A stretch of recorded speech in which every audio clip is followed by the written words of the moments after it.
তোমার সাথে আমার বিট হবে কিসের? টাকা। কয় টাকা? আগে খুচরা টাকা দিয়ে শুরু করবো। এই পাগল 10 টাকার বিট করবি তুই? তুমি 10 টাকা করবা না 100 টাকা না 200 টাকা? 10 টাকা বিট। তাহলে এখানে থাকলো যে জিতবে। হ্যাঁ নাও। আরে পাগল 200 টাকার কর। হ্যাঁ শো আছো এখানে। হ্যাঁ রেডি 1 2 3 আমি রেডি বলার আগেই তো শুরু করে দিছিস। এই যা, এটা কি হলো?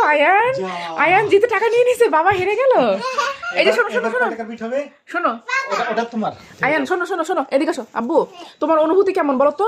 জিতে গেছো আর এই যে তুমি হেরে গেছো আচ্ছা, আমি হেরে ছেলের গেছি। কাছে। হ্যাঁ, হ্যাঁ। তারপর 20 এটাই টাকা। তোমার মূলত জেতা। হ্যাঁ, আচ্ছা এখানে থাক নাও। আবার হ্যাঁ নামো, হাত নিচে নামো, হাত নিচে নিচে। হাতে এখানে রাখবা, এখানে রাখতে হতো। হ্যাঁ 1 2 3